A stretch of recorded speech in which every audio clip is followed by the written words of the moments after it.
podcasting from Portland East to Portland West, from Big Pine Key to Pacific Beach, and from San Juan to Guam. This is All Across America.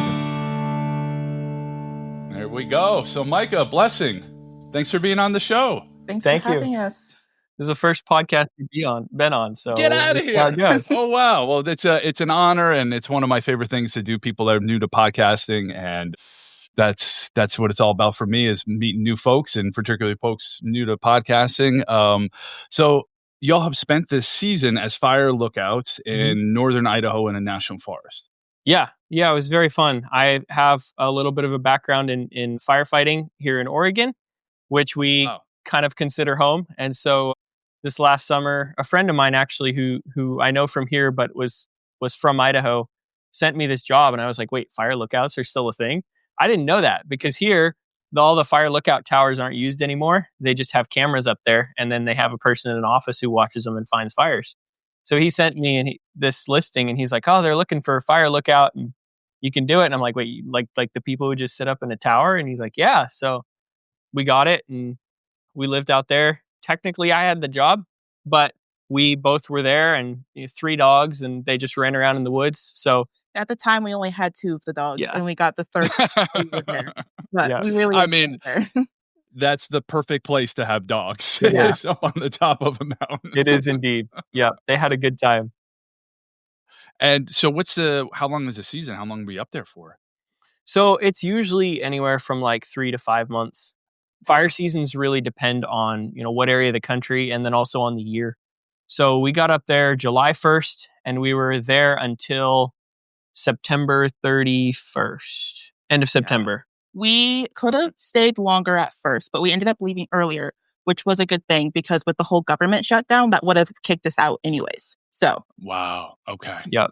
And how do you and so are you staying for that full 2-month stretch, or you do 2 weeks on, 2 weeks off? So paid lookouts, so some lookouts are volunteer and some are paid. Paid lookouts are typically all summer you stay. And if the lookout the individual person has to come later or leave early, they typically just don't have anyone there for the rest of the time. Volunteers, for the Forest Service, there's actually a rule, I guess, that they can only stay 2 weeks. And so they'll have to ship them in. Especially some of the lookouts are way more remote than ours. And so they'll ship them in, they'll stay 2 weeks, ship them out, and bring another one in. Okay. And when you say ship them in, ship them out, are you talking helicopter? Yeah. So our lookout was actually pretty accessible. It was a pretty cush job as far as fire lookouts are concerned. We could drive, it was about 21 miles off of the nearest paved road to get to the lookout. But we could make it up there. Beginning of the year, we went up there. Because it's so far to go to town for groceries every week, we took a Prius. We had a truck, an old, square body Chevy. We're like, we'll take that there, 4-wheel drive. We can go anywhere, no problem. And then we're like, 10 miles a gallon.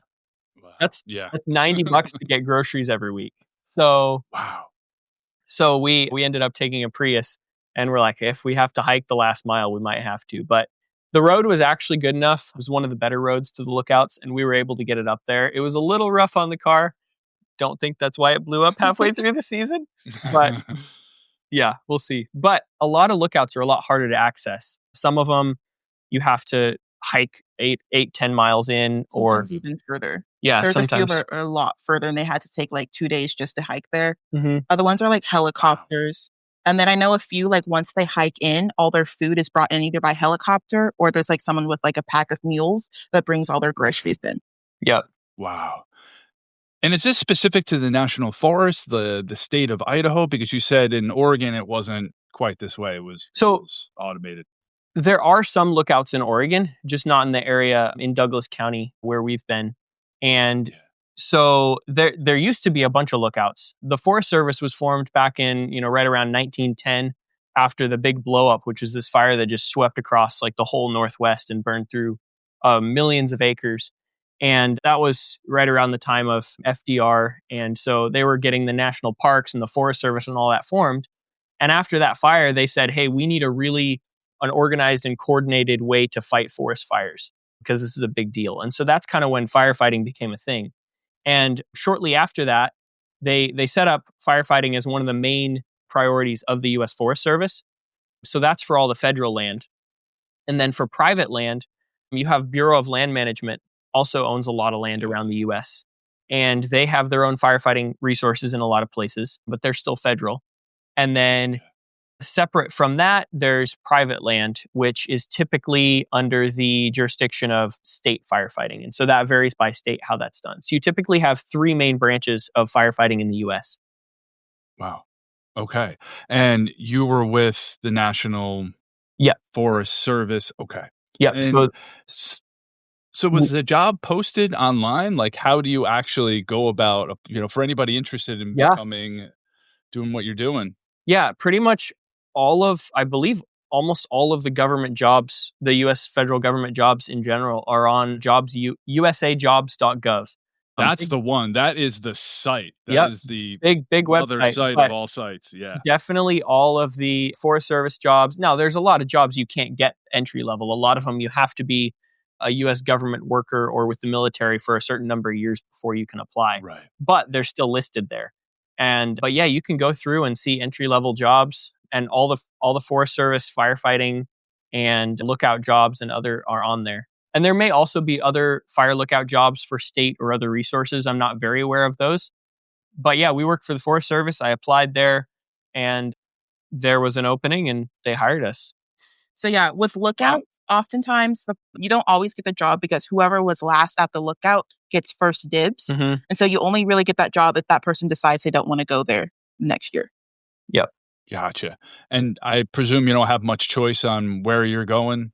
Well, so you do. You can, if you're willing to be flexible, you are, essentially filing for an application for more jobs. But yeah, we applied actually for a specific station because of my friend. We knew this one was going to be empty. And so we applied for it. But in your application, you can say I'm flexible, or I would prefer this, or I'm considering others, but this is my priority. I think you applied for two of the jobs, but we wanted the tower that we were at because of the cabin on the ground instead of up in the tower because of the dogs that can't climb that tower. And so we wanted the lookout that we had, like, specifically. Yep. So describe the setup if you could for us, because I was looking online. You could rent the cabin in the off season. You used to be able to. I think it's still on the website, but they have to do a lot of prep work for people to actually rent it. So they said even though it's still listed, if you actually go to rent it now, it'll be unavailable. But it has been available to rent in the past. And yeah, the tower was built in 1939, and the cabin was built in 1940. Just a basic log cabin. And so the setup's a little bit different from most of the towers on the West Coast.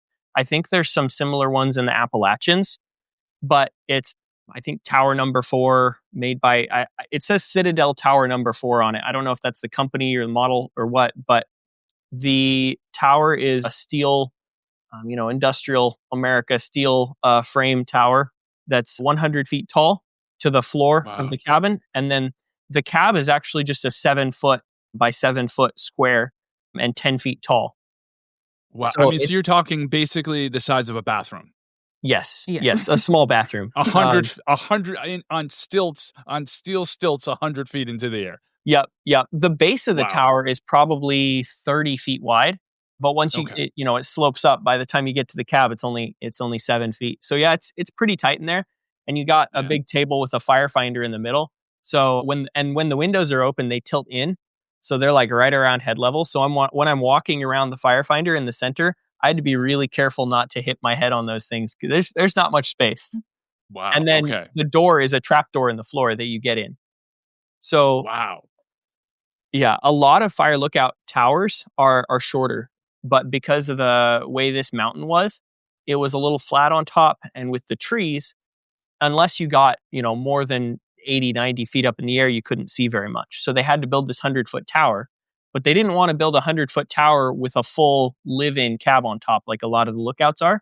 So they built this one and then a cabin next to it. So many of the towers are more of a custom. Some are metal and a lot of them are actually wooden, but they're maybe 50 or 60 feet. And then they have a 14-foot square cab on top, and you actually live in the cab. Okay. Wow. I think I'd prefer to live on the ground. I mean, there's something romantic, I guess, about sleeping up 50 feet in the air, but man, in a windstorm, I don't think that would be my thing. So what's a typical day like for you?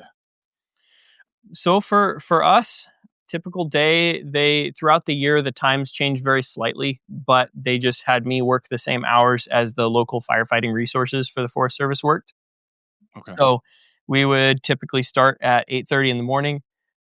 Fires are a lot less likely to start in the mornings. Things just don't burn as well until the air heats up and the ground heats up and sunlight kind of dries stuff out. So we start at 8:30, and then on a normal day we'd work till 5. There's a half-hour lunch somewhere in there. But then some days, if the weather was pretty severe or dry, or if there was a storm moving in or something, or lightning, they would extend us until maybe 6 o'clock in the evening, or 7, or sometimes even 8 o'clock, and then that would be overtime. So, and you described this thing in the middle that you walked around. What was yeah, that? yeah. So the main job as a firefighter, a fire lookout, is to find smoke and to report it via the radio, so that the local fire resources can go respond to that fire and put it out. And so I don't fight the fire as a lookout, which is a little bit sad. I missed that. But I use a few different things to find the fire. So first thing I use is just scan with my eyes. It's amazing how good human eyes are when you get used to what you're looking for, at finding smoke in the distance that's just a long ways away, and you see that little thing and you're like, something about that doesn't look like a cloud. I can't even tell you exactly what, but it's just not quite right. Right. Then the ripple in the sky. Yeah. And so, I scan with my eyes and then scan regularly with binoculars as well. And there's different patterns that fire lookouts use to scan, because you really get like a visual, you get tired looking at the area in binoculars for a long time. Is it like a highway mesmerized sort of thing after a while? Yeah, kind of. It's like you're looking and you're just like, did I look at this tree before? There's just millions of trees. Yeah. And so there's different patterns that lookouts use. Sometimes you go up and over and down and you kind of zigzag like that. Or some people go, this sort of a pattern, but make sure you look at the whole horizon to get a good view. And then if I were to see a smoke, I go to my firefinder, which is the Osborne firefinder made out of Portland, Oregon. It was like the thing in all the lookout towers. They're like antiques now. They take them down in the off season because people come and steal them. Oh, wow. But it's this thing that sits on a table and it's leveled out and it's oriented. It's got a map on it. So it's round. It's got a map and it's oriented with north, south, east, west. And then it's got a ring around it and a line so that I can rotate it and line it up and look through an eye hole and line it up with any smoke. So I can figure out exactly what angle that smoke is at. And then that line through the center, it's a little hard to describe, but if you picture the map is centered on the lookout tower where I'm at. So the center of the map is me. And then if I line this line up with any smoke, I can know somewhere along that line is the smoke on the map. So I can look at the map and I can say, okay, some number of miles away from me in this direction is the fire. I see, because you can see something and it could be 2 miles off, it could be 5 miles off, and it's really hard to tell. And you're just establishing marching orders almost for responding folks. The angle is the easiest thing to find. I line up the sights of this firefinder and I know the angle right away.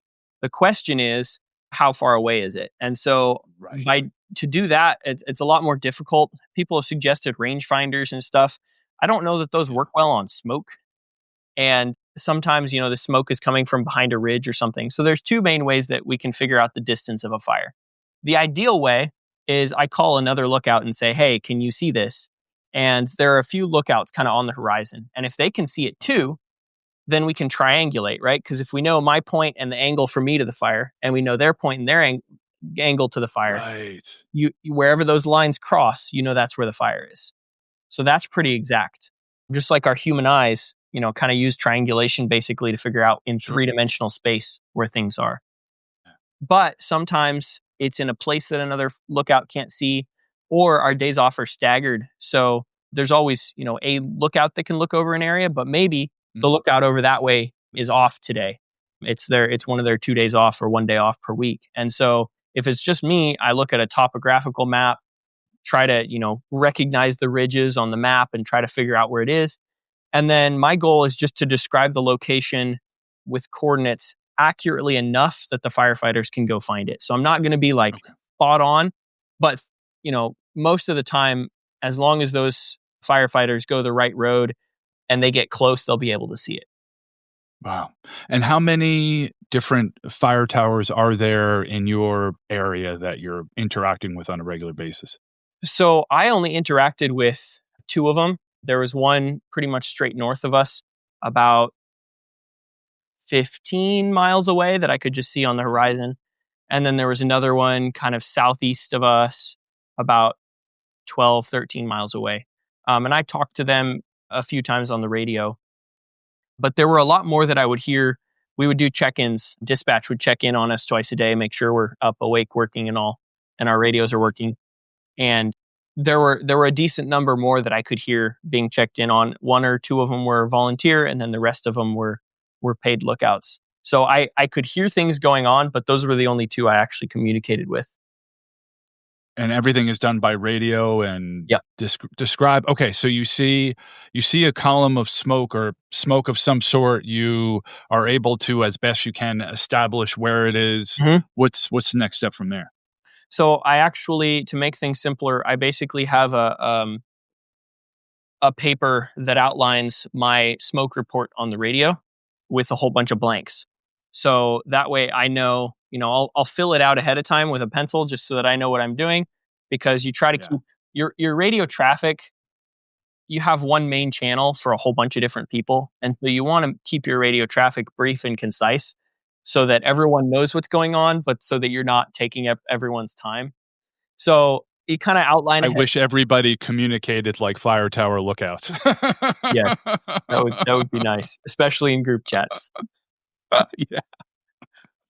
And so, I write that down, and then I'll look through, kind of prep what I'm going to say. And then I'd call in, dispatch, whatever lookout, and then wait for them to respond. And then say, I have a smoke report when you're ready to copy.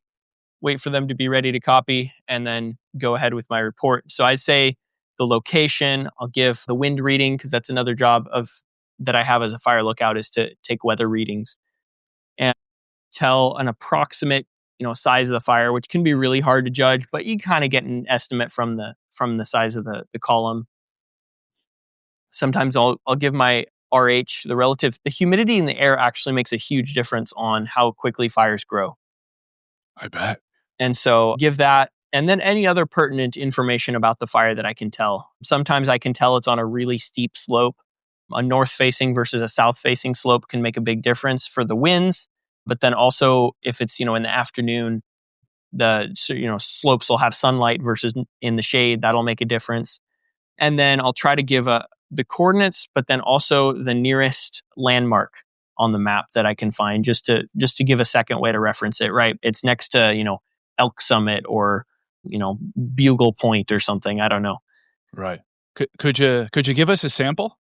I don't have one up with me. I should have brought a sheet. But yeah, it'd be like, dispatch, I have a smoke report when you're ready to copy. You wait for them to respond. And then I have a smoke report.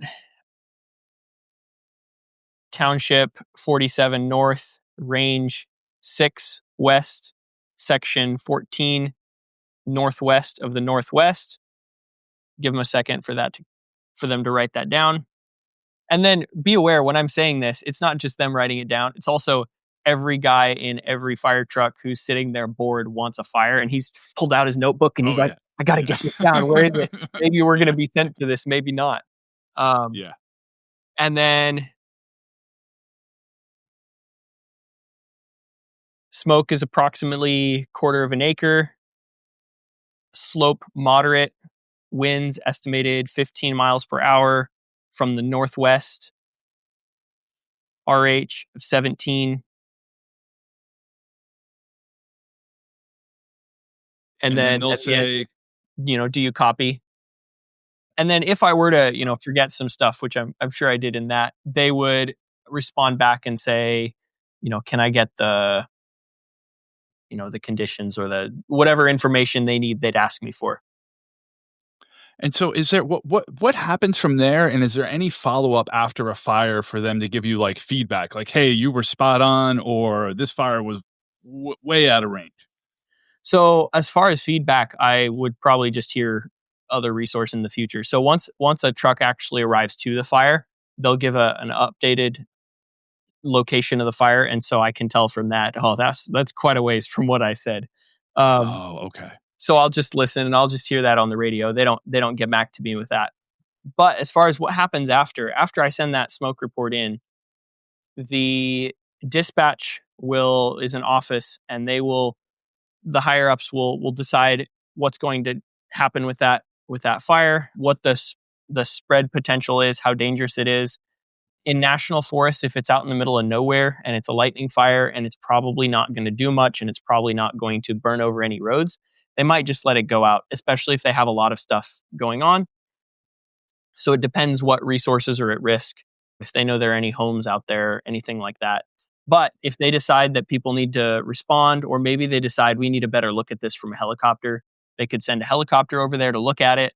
They could send some trucks over there. And so they will then call the resources needed over the radio, tell them to go. And so I'll hear all that. And then, they will jump in their trucks and drive over there. And in the forest we were in, sometimes even if something's, 7-10 miles away, it might take 2 hours to drive there because the roads are all super windy, and you might have to go all the way down to the bridge that crosses the river to go all the way back up. So it really depends, but it can take a long time. And so where is dispatch? So is that National Forest Service? No, so dispatch is by area. So each region has their own dispatch. And so our dispatch was, I don't know, probably 50 miles away as you drive, as the crow flies, I'm not sure. But we actually never went through the town that it was in, because we always went to town to get groceries by a different route, and so we never actually ended up going through there. Oh wow, okay. And that's run by the Forest Service, the dispatch, or? Yep. Okay. And so they're, depending on where the fire is, they're then going to send out resources, which could be part of the fire service crew, or it could be a local volunteer fire department. Like who generally handles the calls? So the forest we were in was actually pretty big, and so all of the fires that I would have seen pretty much are in the Forest Service land. Okay. And so it would be the Forest Service crew that we worked with that would go out and fight those. But I think if I looked straight west, I could see some, farmland and area. And if I had seen a fire out there and reported that, I think that our dispatch would have just sent the word on to someone else, to the local fire departments over there. And then I wouldn't hear anything more of it. They would just send their own units out and respond to that. So what's it like when you spot a fire? I mean, particularly after a period where there's nothing going on and you see something. I mean, what's that feeling? Yeah, I don't know. It was a pretty slow summer. And so this summer, I only saw one fire all summer. Wow. Now, that's not necessarily normal, but you think about, most fire resources move to wherever the fire is. As a lookout, you are exactly in one spot. You're not moving at all. And so, if the, northern section 50 miles north of us has all the fires and I don't see anything. So it really just depends on the year. And we ended up getting like all of the rain from all the storms dumped on us. A lot of rain this year. Right. So the exact opposit of all the lightning. Yeah. All the lightning, I could hear all the other lookouts turning in all the fires from the lightning. So it always ended up being, a few miles away out of my range. But yeah, when seeing the fire, it was actually decently close to us, the one I saw, and it was, behind a ridge. So the first thing that I felt was just like, oh, I got to make sure I do this right, because I got to get this right. I've turned in, fire reports as a firefighter in Oregon, but not as a lookout. And so I was working on the more the state side, not for the Forest Service. So I was like, okay, we do the things differently here. I got to remember this. All right. Get out my sheet and make sure to do it right. And then I was, just trying to scramble to find everything and try to make sure, okay, I got to slow down a bit, make sure I don't mess stuff up. But yeah, then just go through the list and it's all written out. So there's not much chance for me to mess up, hopefully. Right. So I think particularly when you don't get a lot of practice. Yeah. Micah only spotted one fire, but we were gone for one of the weekends during that season, and the crew had come up just to take a look, and they actually also spotted a fire. So there was 2 fires. Oh my goodness! From our tower. Just Micah only was there for one of them. Yep. What was that like? You have FOMO after that? You're like, oh my God, we did that weekend. How could we? Yeah. No, it just happens that way. Sometimes you're gone. Yeah. But what was funny is so the crew was just sitting there waiting for fires too. And so like, well, the lookout's not there. Let's go up and we can just drive up to the tower and look in the tower. And if we see something, and if not, we're still in our area. So yeah, we'll get called to whatever fire. So they go up there. Well, I had locked the tower, and for some reason it's a different key than like their standard keys. And so they couldn't get into the cab because the person who had the key was off that day. And it was like the weird situation. So they're standing there below the cab of the tower, like on the stairway, and they see this fire and they're trying to figure out where it is, but they don't have the fire finder. So first thing they have to do is figure out what angle it is from them to the fire. And they get out their compasses. None of their compasses work because it's a steel tower. Oh, it's all steel, right? So they're trying to figure this out. And they eventually had to have someone go on the ground, and they were directing them. Okay, so I'm here, the fire's there. You move left a little bit, way down on the ground. And then once they figured it out, then they had that person hold out their arm and point and then tell them what direction it was with the compass, so that person was far enough away that their compass worked. But yeah, they were trying to figure that out. And they're like, we should have brought the key. I was like, I shouldn't have locked it. But how did they do on their fire sighting? I don't know. I think they did pretty well. Ultimately, as long as they can get close enough that they drive the right road and find the fire, you can usually see these from a few miles away, even once you're on the road. So, right, you don't have to get that close. It would be nice if you got close, but makes sense. Yep. So you're up there for a full workday. How do you stay alert?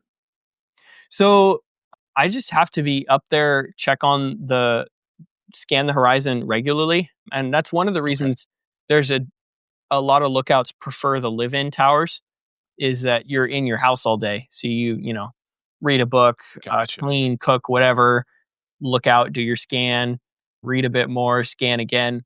And so me being up there was a little bit different. I could either stay up there in my 7-foot square metal box, or I was also free to go down to the cabin and then just come up at minimum once an hour. And so that was when you when it was a nice day and you could actually see. Sometimes when it was rainy and foggy, you go up part way up the tower, you can barely see anything. So there's really no point in going all the way up the top and not seeing nothing. Right. Yeah, there were times I would climb 50 foot up, and I'd be like, I can only see 80 to 100 feet. I'm not going to be able to see more. You're literally in the clouds. Yep. And so yeah, a lot of the times I would come down and come up, and that means sometimes I would be going up 12 times a day, which is first few weeks it was a little tiring. After that, I bet. I mean, literally stair climbing for a living. yeah I mean, that's 1,200 feet of stairs a day. Wow, I hadn't even thought of that. Down. I hadn't either. Right, that's true. So what's the view like up there? How far can you see? It was really nice. I think some of the lookouts can see farther. This wasn't the highest point around. One of the lookouts I could see about 13 miles to my southeast had probably a better view. Mm-hmm. He was on a higher mountain, but we could see on good days probably 15 some direction, sometimes 20 miles. Wow. But it was neat. Just the best times to go everywhere. Up during sunsets. Yeah. We really like going up during that time. It was really pretty. Yeah, I've heard that northern Idaho is one of the best places to see the stars and such. And And us being, out in the middle of nowhere, like there's no light pollution or anything. The nearest electricity is 20 miles away.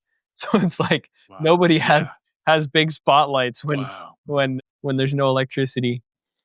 But yeah, it was really neat. The sunsights were really cool and the stars were really bright. Yeah. Yep.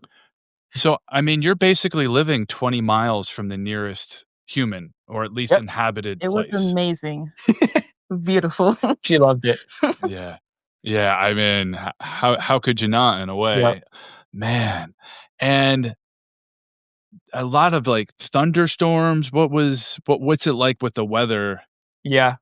The fog was really cool. Often in the mornings, it'd be super foggy. And the wind, how wind like picks up when it goes over mountains. So it'd speed up, and sometimes you'd have fog like visibly moving past you in the lookout. The fog looked really neat. I think our weather was pretty decent most of the time. There was only one day that it was like a thunder and lightning storm, and it was like almost like right where we were at, and it lasted for a bit of time. But it was there were a decent number of storms, but they were a ways away from us often. Yeah. We got a lot of rain though. Yeah. But it was mostly at night. Yeah. But yeah, it was neat up there. Thankfully, I kind of wish it was moved more. This tower, because it's steel, doesn't actually move much in the wind. Some guys came to do a structural test on the tower, which I guess they do every 5 years or so. And they said they did a test on one tower in Oregon that was like, I think they said 100 feet tall, but it was wood. And they said that thing moved like more than 10 feet side to side in the wind. I was like, what? That's crazy. No way. Oh my God.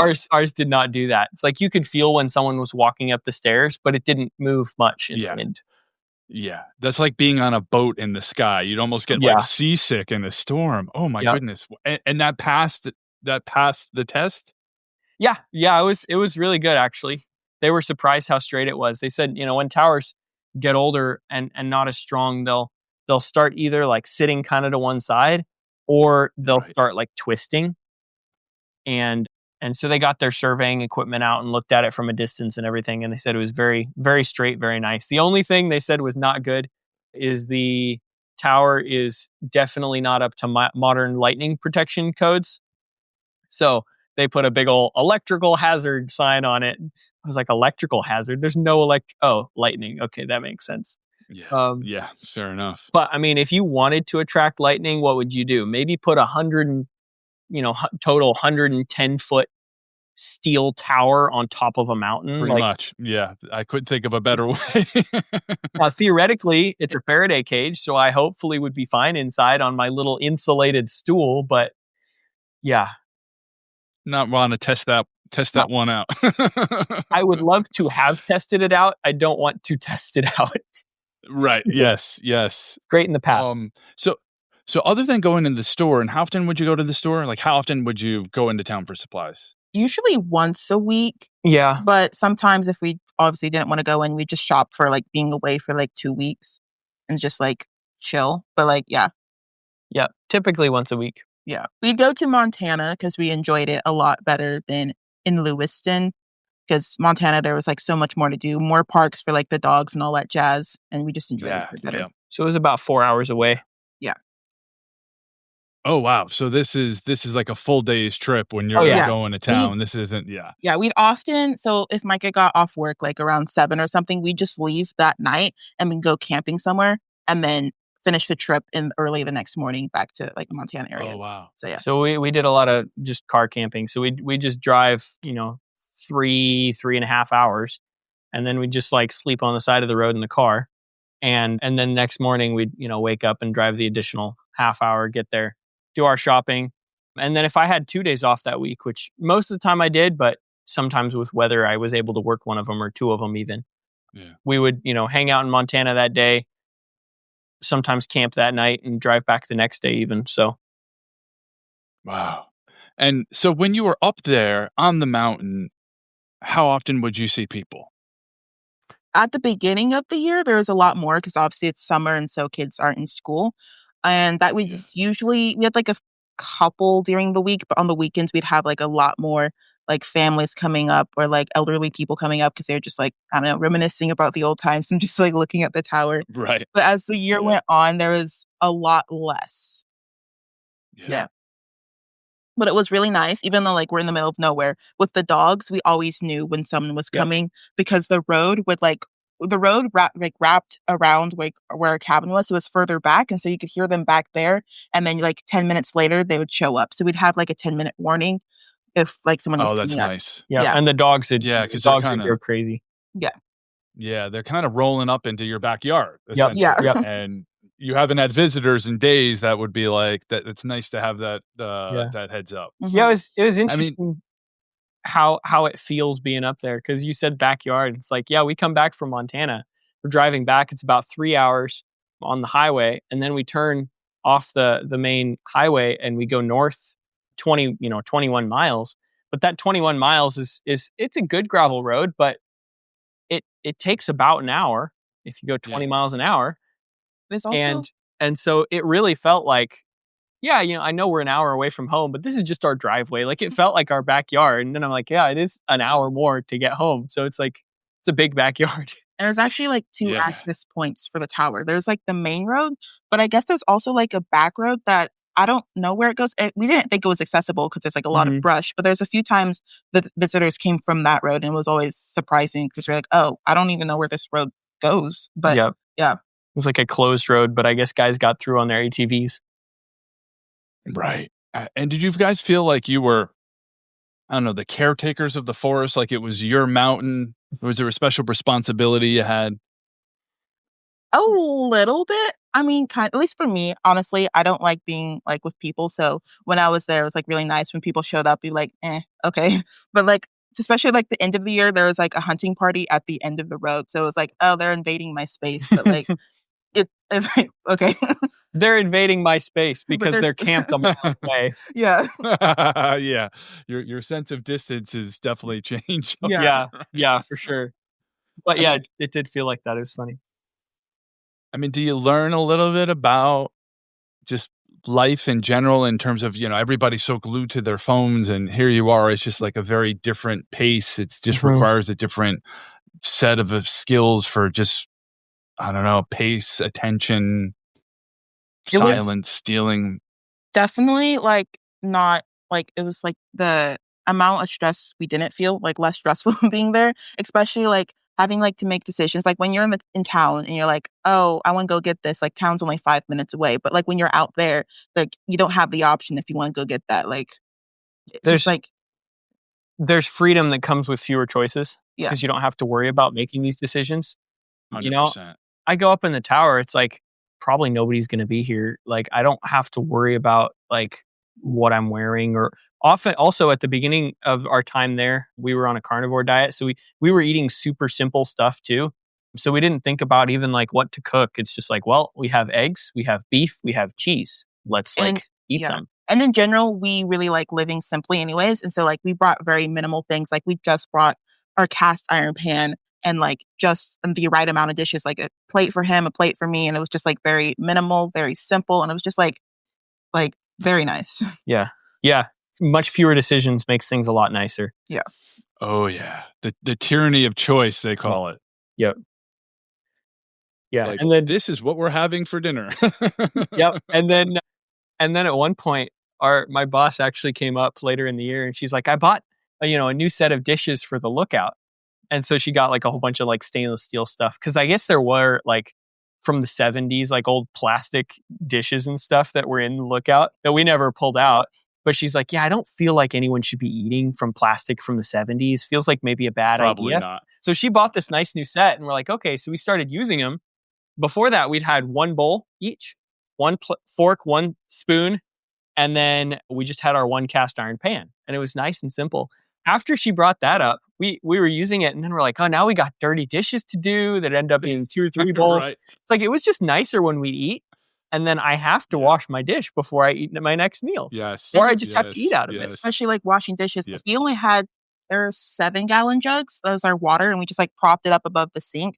And so we'd be using more water, and we have to wash the dishes. Then we have to go outside and fill it up, and it just made things, I mean, it's not like super complicated, but it just made things just a little bit more complicated.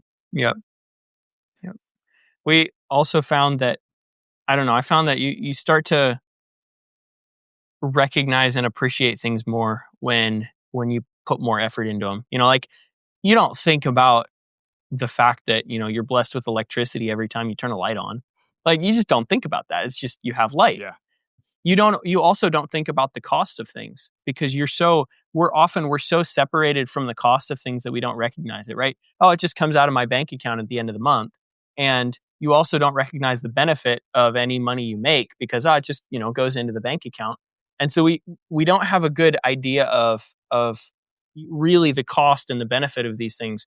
Well, our water, we had to go half a mile down the road and fill it up from a spring and bring it back up, which it was on the road, so we could drive it up. It really wasn't that bad, and it's like the best water ever. Bring it up in jugs. But then, just thinking like, okay, I have 7 gallons of water, and when it's done, I have to go fill it again. And we want heat. You have to make a fire. Yep. Thankfully, there was already a big pile of firewood, so we didn't have to split it ourselves. Yeah. But That's nice. But it's just like all those things make you like recognize what you have in a way that you just don't think about otherwise. Yeah. Wow. And will you do it again next year?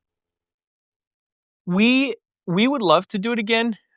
We're trying to plan, more long term and figure out what we're doing. And so we've thought about it a lot. It was a good experience, but I don't think it's necessarily something we want to do long term. Like, if our life is in that direction, then yes, but we have plans for traveling next year. Yeah. So it doesn't like help us get anywhere in our lives. But there are a lot of people who do love doing it for a long, long time. I mean, the one lookout near us, he's been there for more than 40 years. He raised his kids up there, when he and his wife and his kids lived up there. And so that's why fire lookout jobs are often really hard to get, because a lot of the guys who get them stay and come back every single year. So, right. Yeah. And what do they generally do in the off season? some of them, It like, depends. I know some of them we followed on Instagram. They do like van life during the off season. They just like travel around or whatever. So And then a lot of them have, other they have a home, and I don't know what they do as far as work. You'd have to find some work that is just part of the year. But yeah, Ski season. Yeah, maybe. A lot of people do ski season. Yeah. Wow. Yeah, maybe. So what's your next adventures? What's next? Our next adventure is we're going to travel at least all 48 states in a converted ambulance starting in January. Wow. yeah, So- we had bought the ambulance when we were at the lookout, and then we've been working on converting it into like a little RV to travel around in. Yep, we have a lot of work left, but we bought this bet. thing, convert it, live in it with the dogs, and then we're going to spend hopefully about 6 months traveling around all 48 states. We're like, how do we add in Hawaii and Alaska? Don't know that we want to drive all the way to Alaska, and Doable. why we're not shipping it to Hawaii. I don't know, but we might try to fly to Hawaii, but Hawaii is not very interesting in my book. But at least the 48.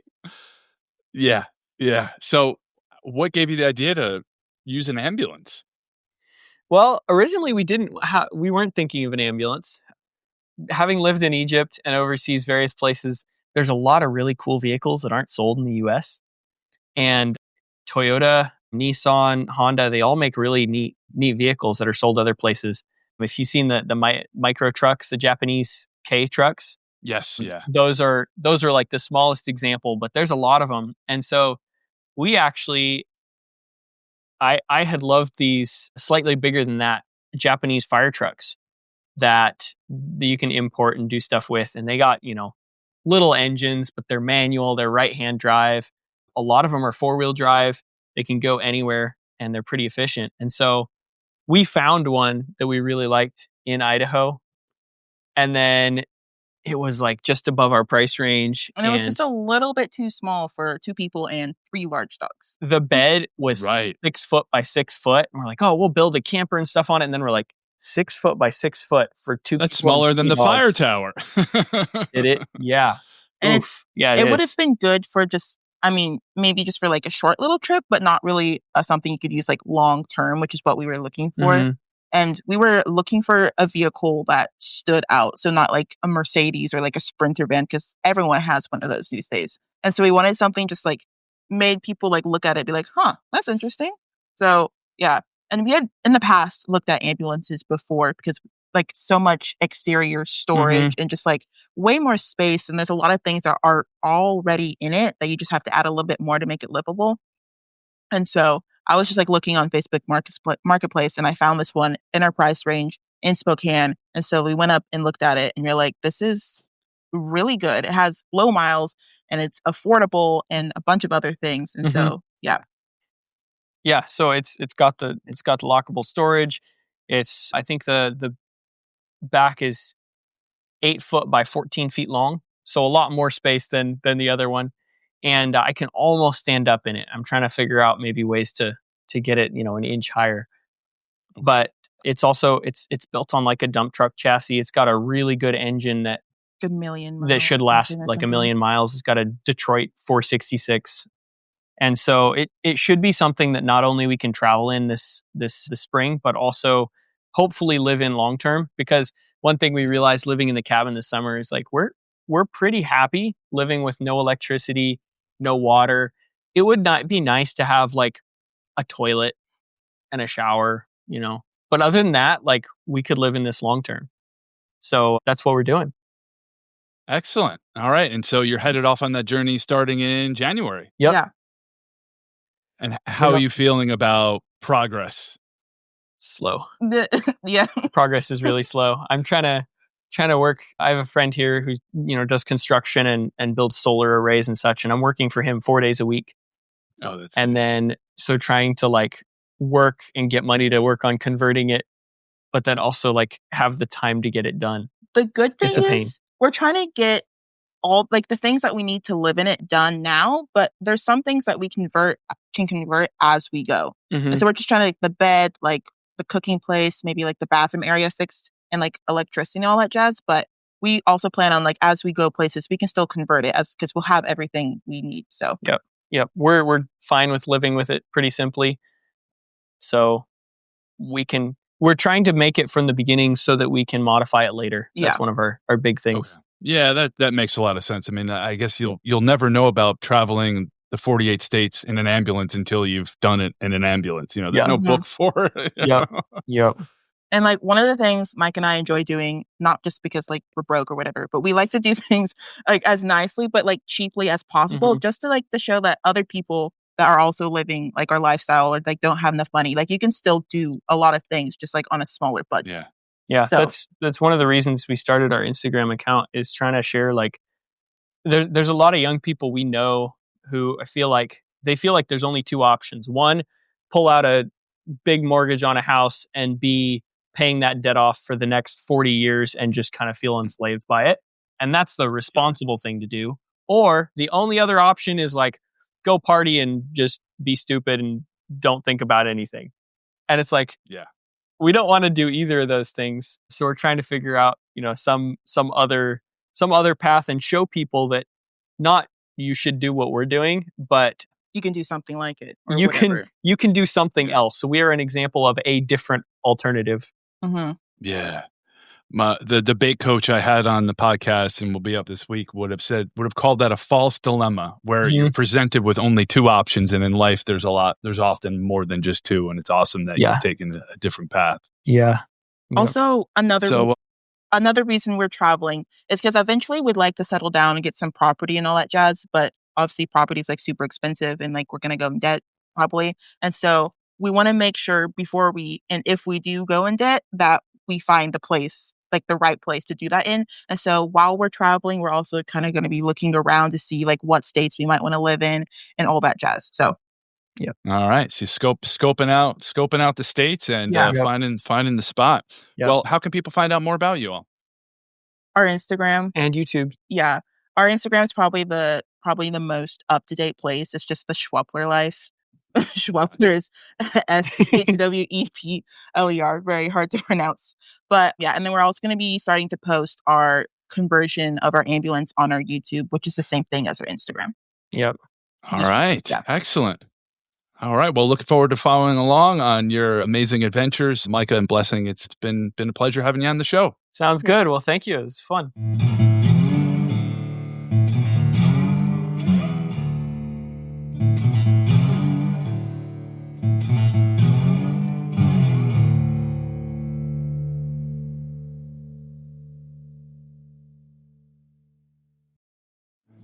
All Across America is produced by me, Marco Vig, in Ridgefield, Connecticut. Visit us on Instagram at All Across America. Check out our website, allacrossamerica.com. There's an interactive map with all our episodes, and there's a Contact Us page where you can send your reactions, guest ideas, and suggestions. So get in touch, stay connected. To me, that's what podcasting is all about. Thanks for listening.